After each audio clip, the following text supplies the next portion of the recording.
नमस्ते। अब चलिए हम लोग 10,000 कदम तो करके आ गए हैं, 10,000 कदम चल के आ गए हैं। और जिसने जो 10,000 कदम नहीं चले हैं ना, कोई बात नहीं, वो 5,000 कदम से शुरुआत करे, 3,000 कदम से शुरुआत करे, मतलब आधे घंटे से शुरुआत करे। आधे घंटे से कम तो बिल्कुल भी नहीं टहलना है, आधे घंटे से शुरुआत करे और धीमे धीमे अपने वॉक को पर डे 5 मिनट 10 मिनट ऐसे बढ़ाते जाए और बढ़ाते बढ़ाते 1 घंटे 1.5 घंटे कर दे। 1-1.5 घंटे में आपका 10,000 कदम हो जाएगा। मेरा तो 1-1.5 घंटे में 10,000 कदम हो जाते हैं। अब हम आगे हैं एक्सरसाइज करने के लिए। 10,000 कदम मैंने 11,375 कदम मैं चली हूँ और मतलब 11,375 स्टेप्स मैं चली हूँ। और उसके बाद मैं बता रही हूँ कि वहाँ से आने के बाद वॉक करने के बाद आपको हल्की फुल्की एक्सरसाइज ज़रूर करनी चाहिए। कौन कौन सी हल्की एक्सरसाइज करनी चाहिए, चले देखें। बहुत मैं पहले भी बता चुकी हूँ। क्या करें, अपने पाँव को इस तरह से बटरफ्लाई पोज में लाएं और बटरफ्लाई बना लें। कितनी भी टाइट आप कपड़े पहने हों, लेकिन इस तरह से तो आपको पैर में थोड़ा सा लूज कपड़ा पहनना है जिससे कि आपका पाँव हिल सके। क्योंकि ठंडियों में आपको मालूम है हम लोग कपड़े इतना ज़्यादा पहने रहते हैं कि एक्सरसाइज नहीं हो पाती है। लेकिन आपको रोज़ क्या करना है, बटरफ्लाई ज़रूर करना है। इस तरह से बटरफ्लाई आप करेंगे तो ना तो कभी आपके घुटनों में दर्द होगा। अभी मैंने आपको 10,000 कदम चलने के बेनिफिट तो बताए थे।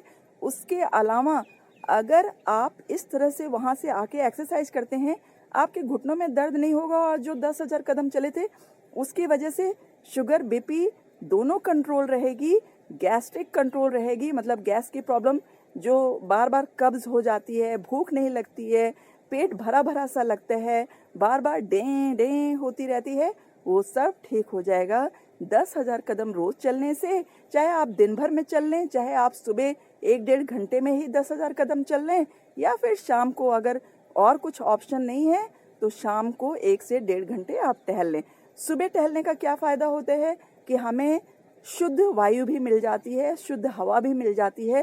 क्योंकि सुबह पोल्यूशन नहीं होता, गाड़ियाँ वगैरह ज़्यादा नहीं चलती हैं, तो पेट्रोल का धुआं वगैरह हमारे नाक में नहीं जाता है, साफ़ सुथरा वातावरण रहता है। रात में इतनी गाड़ियाँ नहीं चलती हैं, जिसकी वजह से सुबह सुबह जो हवा आप लेंगे वो आपके शरीर में बहुत अच्छी तरह से ऑक्सीजन देगी और जिससे आप ज़्यादा एनर्जेटिक फील करेंगे। शाम को तो टहलने का मतलब है कि आप टहल तो लेंगे, 10,000 कदम आपके पूरे ज़रूर हो जाएंगे, लेकिन जो फ़ायदा सुबह की हवा देगी आपको, शाम की हवा वो आपके शरीर को फ़ायदा नहीं देती है। लेकिन हाँ, अगर आप सुबह नहीं टहल सकते तो शाम को टहलने से ये ज़रूर होगा कि आपके जो घुटनों में टाइम से पहले दर्द होने लगता है, वो दर्द 90-100 साल की एज में भी नहीं होगा। अगर आपने ये नियम बना लिया कि रोज़ 10 से 12,000 कदम चलना है। 10 से 12,000 कदम जब मैं कहती हूँ तो सुनने में बहुत ज़्यादा लगते हैं, लेकिन मैंने आजमाया है 1 से 1.5 घंटे में बहुत आसानी से पूरा हो जाता है। मेरा तो 1 घंटे में पूरा हो जाता है, 1 घंटे 5 मिनट ऐसे करके, 1 घंटे 5 मिनट 10 मिनट। और जो लोग बहुत स्लो चलते हैं उनका 1.5 घंटे लग सकते हैं। तो आप 1.5 घंटे की वॉकिंग कर लीजिए। ज़रूरी नहीं है आप स्टेप्स गिने या स्मार्ट वॉच पहने, तो स्मार्ट वॉच की भी ज़रूरत नहीं है। आप घड़ी देख के 1 से 1.5 घंटे के लिए टहल लें। और जब आप वॉक पे जाएंगे 1 से 1.5 घंटे के लिए, आप पर डे जाते जाइए।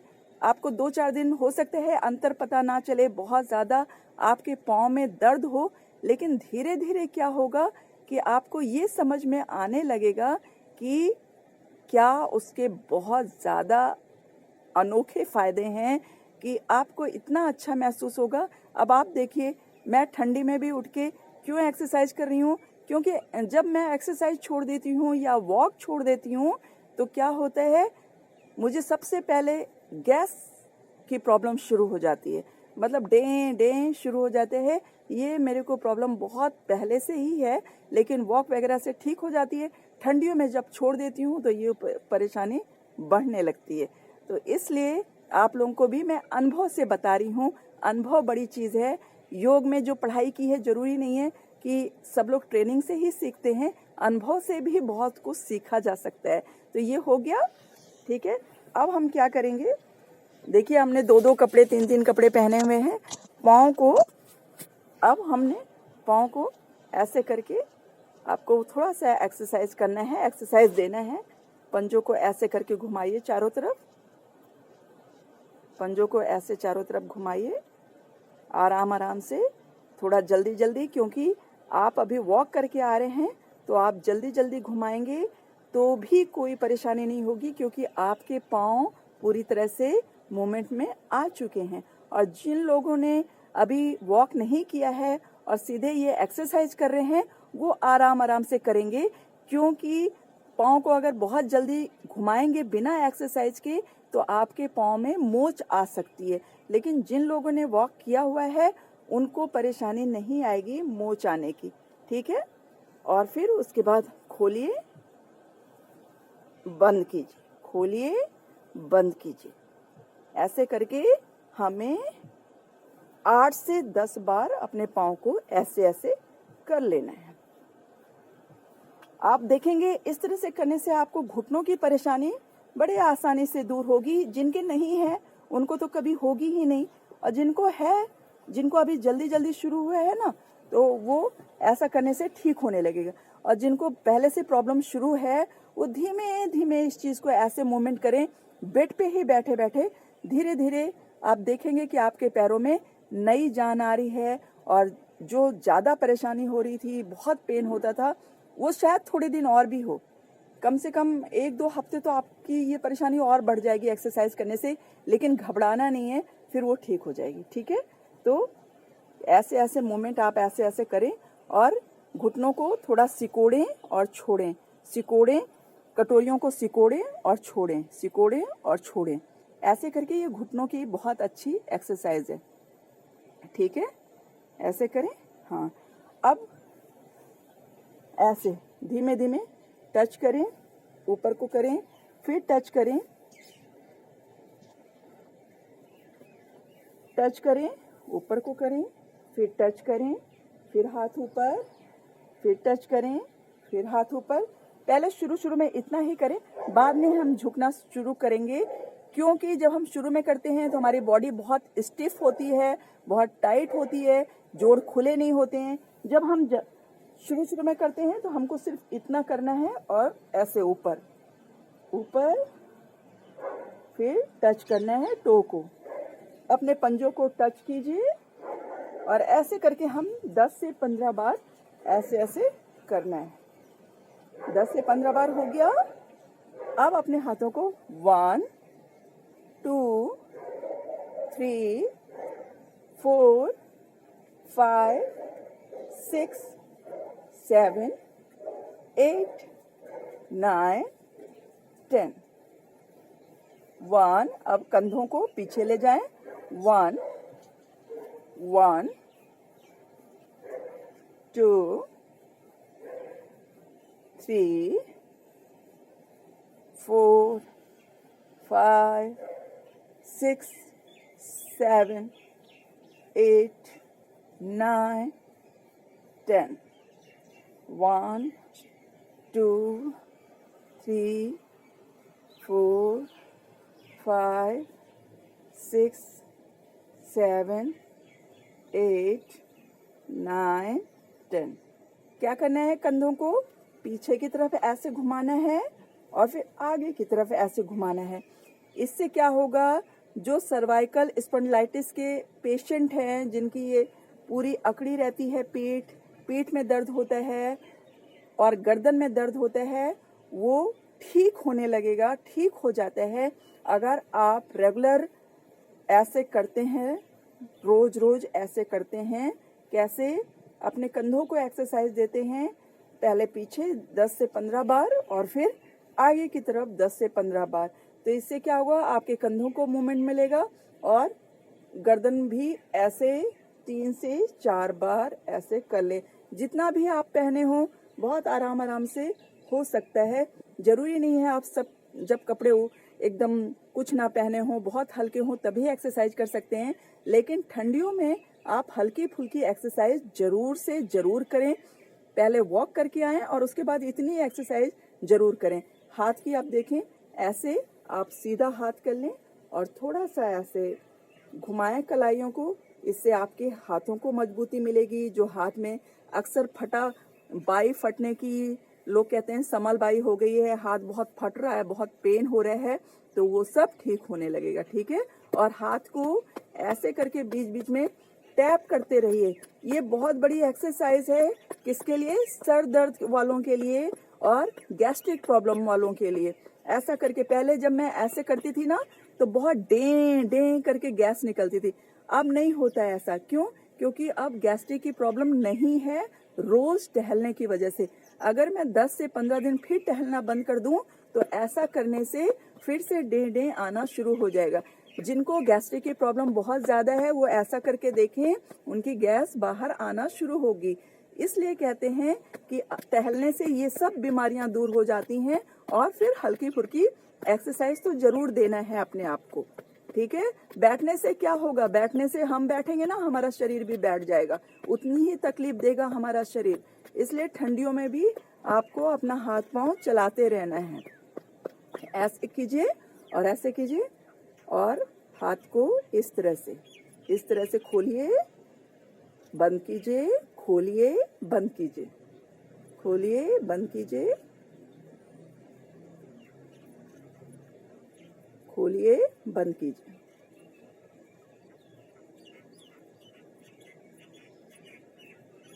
हो गया? बस 15 से 20 बार। 1 2 3 4 5 6 7 8 9 10 11 12 13 14 15 16 17 18 19 20। और जब हम इस तरह से करते हैं ना, सिर्फ इस तरह से करने से ही बहुत सारे बेनिफिट्स हमारे शरीर को मिलते हैं। फर्स्ट, ऐसे टच करें कोई भी उंगली, ऐसे हर उंगली को एक एक बार अंगूठे से टच कराना है। ऐसे कोशिश करें हर उंगली को, अंगूठे की जो जड़ है, ये जो हमारा थंब है, इसका जो ये पॉइंट है, इससे टच कराएं 3 से 4 बार। इससे भी आपका बीपी, शुगर कंट्रोल होने में बहुत मदद मिलती है। लेकिन 2-4 दिन में ऐसा होने वाला नहीं है। इसको कम से कम 5 मिनट 10 मिनट ऐसा जरूर करें पर डे, 1-2 महीने तक। फिर आप देखेंगे कि आपको कुछ फर्क पड़ रहा है ऐसा करने से। तो ऐसा क्या है, बैठे बैठे कर सकते हैं, बस पता होना चाहिए। कान को ऐसे ऐसे करके रब करें। इससे भी पेट की बहुत सारी परेशानियां दूर होती हैं। मैंने पहले भी कई बार बताया है। कान को ऐसे करें। ठीक है, अच्छा। और इस तरह से तो सबको मालूम है कि ताली पीटने से भी हमारे सारे पॉइंट्स दबते हैं और जिससे हमारे शरीर को बहुत ज्यादा फायदा होता है। आंख का, कान का, नाक का, सारी नसें इससे जुड़ी हुई हैं और ताली बजाने से हमारे शरीर को बहुत फायदा होता है। ये सब आप लोगों को पहले से ही मैं कई बार बताई हूँ और आपने बहुत सुना भी होगा, आपको मालूम होगा। ताली बजाने वाला तो सिस्टम बहुत पहले से सबको मालूम है, लेकिन करते कोई भी नहीं है। अगर आप कुछ नहीं कर सकते तो जब तब आप ऐसे तो कर सकते हैं ना, लेकिन इतना भी लोग नहीं करना चाहते। मैंने देखा है, आप लास्ट टाइम आपने ताली कब बजाया था? जब भजन में गए थे तब ना, कथा में गए थे तब। अपने आप कभी नहीं बजाते जब तक मजबूरी ना हो। ठीक है ना? मजबूरी मतलब जब हम भजन वजन करते हैं तो थोड़ा बहुत ऐसे बजा लिया, लेकिन अगर हम अपनी सेहत के लिए बजाना चाहें तो वो याद नहीं आता है। ठीक है, तो हमें रोज कम से कम 20 से 25 बार ऐसे जरूर करना चाहिए। 20 से 25 बार 2-3 सेकंड में हो जाता है, कुछ भी नहीं है। ठीक है, इसमें टाइम नहीं बर्बाद करते, ये सबको मालूम है। अब हमारी इतनी एक्सरसाइज पूरी हो गई। अब थोड़ा सा आंखों की भी, रोज नहीं करते हैं तो हफ्ते में 2 से 3 बार जरूर करें आंखों की एक्सरसाइज। क्या करेंगे? ऐसे अपने अंगूठे को, आंख एक जगह पे रहेगी, अंगूठे को ऊपर नीचे दाएं बाएं घुमाएंगे अंगूठे को और आंख उसके साथ साथ इधर उधर करेंगे। देखें, ऐसे किया, सिर्फ आंख, सर नहीं घूमेगा, सिर्फ आंख घूमेगी। जहां जहां अंगूठा जाएगा आपको अंगूठे को देखना है। ऐसे ऊपर नीचे, ऊपर नीचे, ऊपर नीचे, ऊपर नीचे, ऐसे आपको अपनी आंखों को घुमाना है, सर को नहीं घुमाना है। इससे आपकी आंखों की रोशनी तेज होती है, आपकी आंखें जल्दी कमजोर नहीं होंगी ऐसा करने से। ये एक्सरसाइज आपको हफ्ते में 2 से 3 बार जरूर करना चाहिए, ठीक है। आंख के लिए हो गया, कान के लिए बता दिया, नाक के लिए मैंने पहले भी बताया था, आज फिर से बता देती हूँ। ऐसे करके नाक को पकड़ लीजिए और गाल को फुला लीजिए और आपको जोर से जमीन पर देखिए खोल के थोड़ी देर के लिए, 2 से 3 सेकंड के लिए।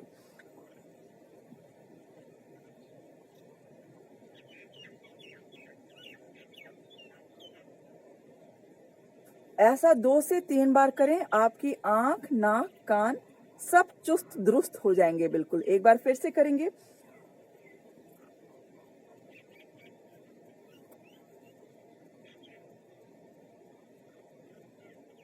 ऐसा करने से ऐसा लग रहा है ना कान के ऊपर प्रेशर आ रहा है, तो जिसको कान से कम सुनाई देता है या कान बहता है तो उसकी ये परेशानी भी ठीक हो जाती है ऐसा करने से।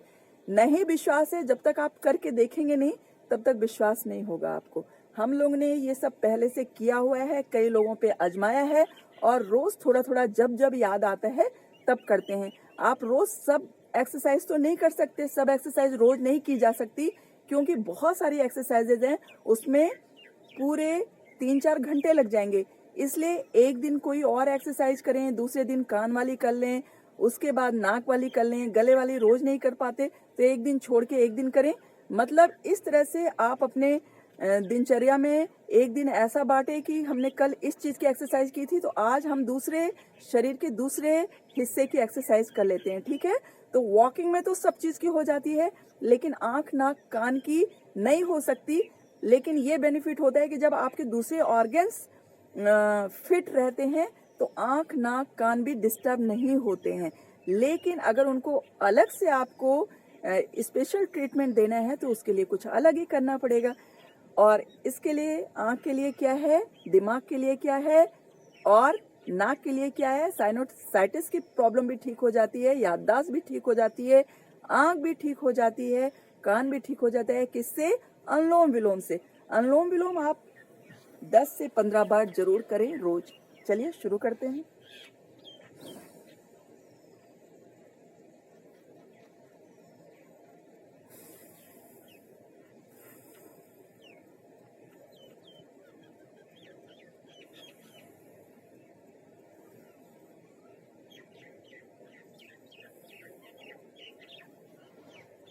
सामने बैठ जाते हैं।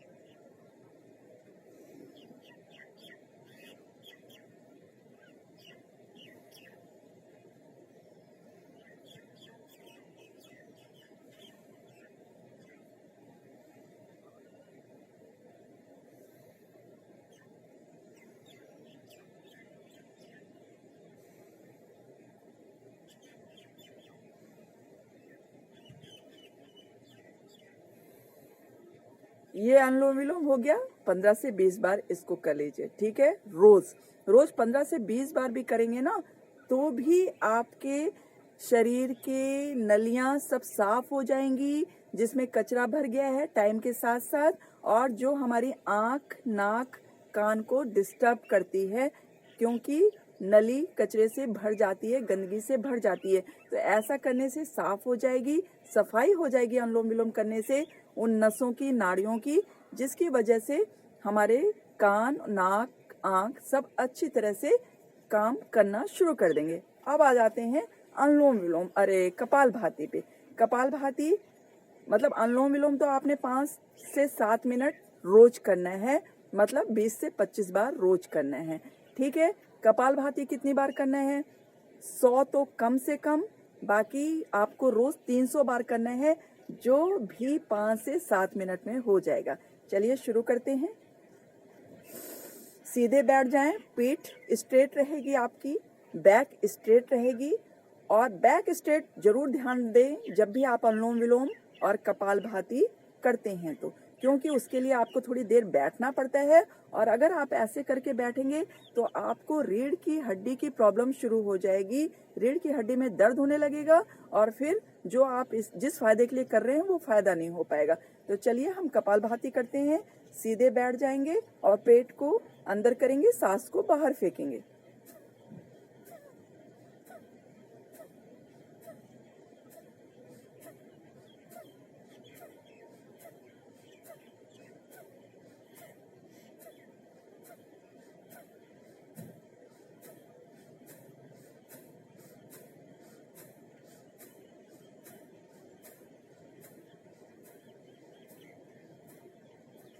आंख को बंद रखेंगे, अपना सारा ध्यान आज्ञा चक्र पे लगाएंगे। यहाँ पे आज्ञा चक्र पे ध्यान लगाने का मतलब जानते हैं? आप अपने दिमाग में ये सोचिए कि ऐसा करने से, कपालभाति करने से आपके शरीर से रोग सारे निकल रहे हैं। यहाँ पे ध्यान केंद्रित करके, ये आईब्रोज के बीच में आज्ञा चक्र है जहाँ बिंदी लगाते हैं, यहाँ पे ध्यान केंद्रित कीजिए और ये सोचिए कि आपके शरीर से रोग बाहर निकल रहे हैं, तो आपका शरीर ठीक हो जाएगा ऐसा सोचने से और ऐसा सोच के कपालभाति करने से। करिए। चलिए, जब तक मैं नहीं छोड़ती हूँ आपको भी नहीं छोड़ना है, मेरे साथ करना है, ठीक है?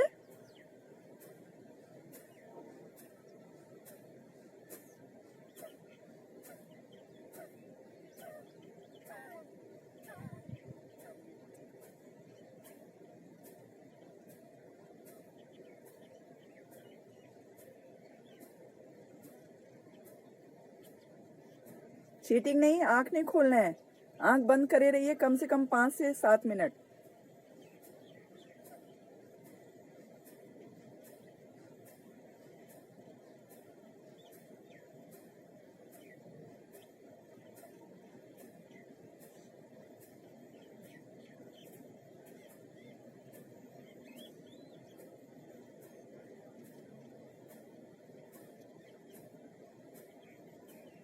बस इसी सीक्वेंस में आप 5 से 7 मिनट करते रहिए। जो 5 से 7 मिनट 1 महीने 1.5 महीने से करते आ रहे हैं या सालों से करते आ रहे हैं, वो अपनी इस प्रैक्टिस को 10 से 15 मिनट बढ़ा दें। रोज 15 मिनट अगर आप करने लगेंगे तो शरीर में, मतलब पेट में कोई बीमारी रहेगी ही नहीं, पेट से संबंधित कोई परेशानी आपको नहीं होगी। तो अभी हम जब शुरुआत कर रहे हैं तो 5 मिनट से करें, 7 मिनट से करें, फिर 10 से 15 मिनट तक ले जाएं। एक बार मैं और करूंगी, इसके बाद समाप्त करते हैं। ठंडी बहुत है, लेकिन ये आप ध्यान रख लीजिए, जितना आप ठंड महसूस करके कुछ नहीं करेंगे उतनी ठंडी आपको और लगेगी। अगर आप अब थोड़ा सा आलस छोड़ के टहलने निकल जाएंगे या फिर एक्सरसाइज करने लगेंगे, आप महसूस करेंगे कि आपको ठंडी कम महसूस हो रही है या अभी मुझे बिल्कुल ठंडी महसूस नहीं हो रही। इनफैक्ट पूरा पसीना आ गया और अभी मैं घर में जाके भी काम करूंगी। तो काम करने से आपका शरीर भी चुस्त दुरुस्त रहता है। हेल्पर की मदद तभी लीजिए जब बहुत जरूरी हो। जब तक आप कर सकते हैं अपने आप कीजिए। हाँ, क्योंकि टाइम टेकिंग होता है, बहुत सारा काम ऐसा होता है कि वो टाइम टेकिंग होता है, आपके पास उतना टाइम नहीं होता है, तब आप हेल्पर की मदद ले सकते हैं।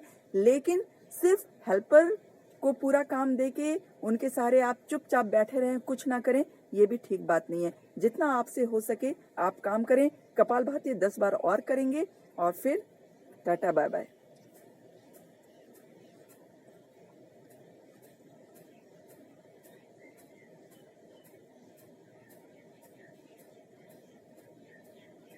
मिलते हैं कल, ठीक?